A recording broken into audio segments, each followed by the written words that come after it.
Welcome to the Further Light Podcast, presented by Wisconsin Freemasonry, helping you accomplish your Masonic goals through education and more light. And now, I present to you Brother Napoleon Sneed Janczak.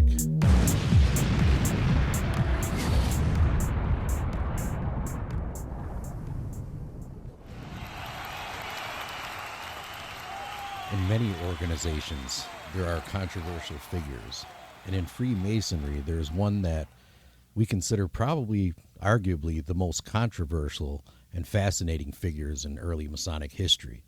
Freemasonry, with all its early intrigue, was exposed almost at the same time it was organized. Secrets divulged, certain things going on in the lodge were published, and that's where we're going to go with it today.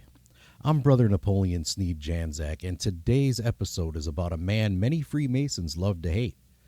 And yet, without him, modern Masonry might not look the way it does. His name was Samuel Prichard, the man who exposed Freemasonry. In 1730, Prichard published a small pamphlet with the title, Masonry Dissected, and in doing so, he created one of the biggest crises and transformations, of course, in Masonic history. Was he a traitor, a whistleblower, an opportunist trying to make some money, or the unlikely catalyst that forced the craft to mature? Let's dive into the suspicious character and see if we can find out the answer to some of those questions. In order to do this, we need to look at London in the age of secrets and mystery, which was ripe for this type of exposure at the time. Who doesn't like a good mystery to solve? But to understand Prichard, we need to understand where Freemasonry was in 1730.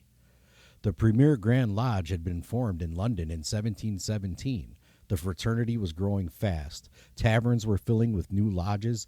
Gentlemen, tradesmen, even members of nobility were joining. But there was a problem. Rituals were not yet standardized like they are today. Ceremonies varied from lodge to lodge. Modes of recognition, lectures, etc., they all could differ depending on who initiated you and where. This was a traditional stonemasons guild practice.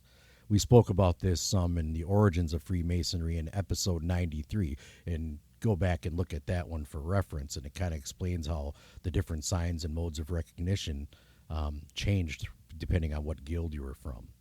And because Freemasonry was fashionable at that time, curiosity about it was intense.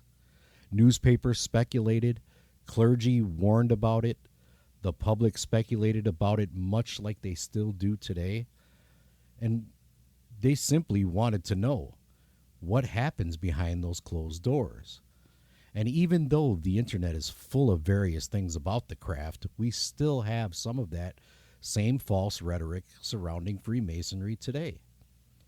So together, let's explore one Samuel Prichard.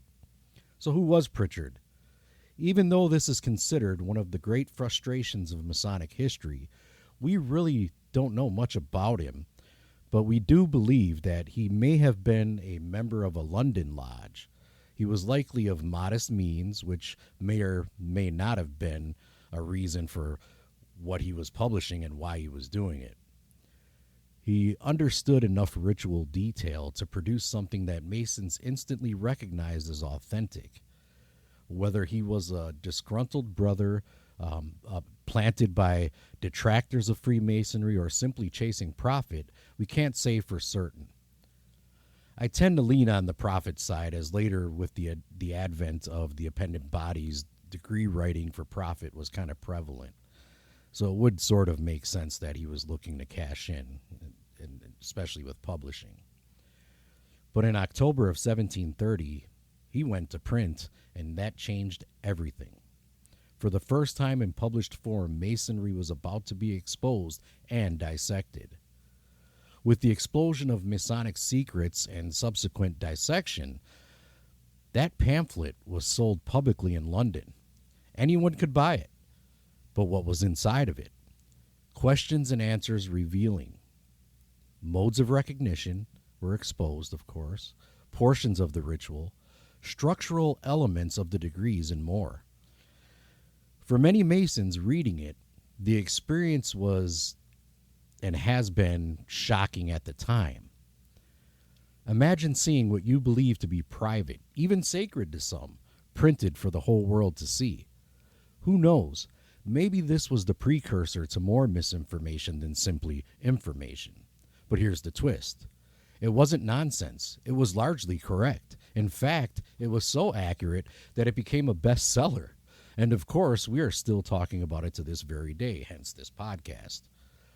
Printers and publishers quickly produced new editions, and it spread far beyond England, as you can imagine. Different translations appeared all the way across Europe and various other parts of the world. The secrets were out, and this created a deep stir in the craft, so much so that Prichard's work caused a panic in the Premier Grand Lodge of England. The reaction from the Premier Grand Lodge was swift. They declared the publication spurious and irregular, but privately they knew something was worse. It was close enough to the truth to be dangerous or damaging. If anyone could walk in claiming knowledge from a pamphlet, how could lodges guard admission? You have to understand this was in a time without timely communication, and the only way to know who was allowed in was by certain modes of recognition, and those were now exposed, including the phrases or words that accompanied them. So what or how could they preserve authenticity in a situation like that? They had to change something, and so they did what institutions under pressure often do. They adjusted and adapted. They did this by changing the ritual, of course. And one of the most lasting effects attributed to Prichard's exposure was a shift in modes of recognition. Those obviously changed. Many historians argue that, in response to the publications, elements of ritual were altered or rearranged. Passwords changed. Certain signs changed or evolved. And greater uniformity began to emerge, but only in the immediate areas. Ironically, an attempt to damage the fraternity may have accelerated its movement towards standardization to what you now are enjoying today. Some even suggest that later developments in the Royal Arch and additional ceremonies grew partly out of the need to place deeper material beyond what had been exposed. And as stated before, the appendant bodies would emerge and gain traction right around this same time. Now, if that's true, then Prichard didn't weaken Masonry. He helped to reshape it. But there were some uncomfortable truths, and here's where things get really interesting. Despite official condemnations, Prichard's Masonry dissected became one of the most important historical records we possess of early ritual. And why is this, you might ask? Well, because it captured a snapshot of the craft before later revisions, and we are able to study it from its roots and its origins. Scholars use it today to trace how ceremonies evolved.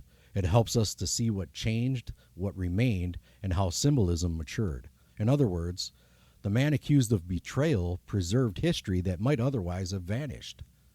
Then, of course, there is the public, and their fascination grew as well. You might assume an exposure would hurt membership. And as it can be predicted, curiosity can be powerful advertising. People read the pamphlets and thought, this is pretty dramatic, symbolic, ancient sounding.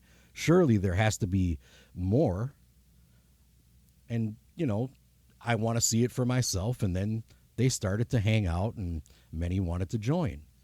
Naturally, Freemasonry continued to expand. The controversy basically made it famous. Prichard may have unintentionally become one of its greatest promoters. I think some of that lingers today. Scholars are still debating about Prichard and question whether he really was a Mason. Some argue no outsider could have written it with such accuracy. Others think information leaked from multiple sources may have contributed.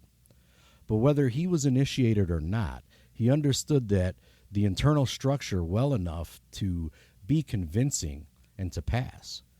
I would guess he may have frequented the pubs and taverns that Masons often met in at that time, and after a few drinks or pints, Maybe some things were shared and some loose lips were happening inside those walls. That's just pure speculation on my part, though. The premier Grand Lodge arguably gave it credibility, and that is why the book still matters. So what about the ethics, the secrecy, and survival?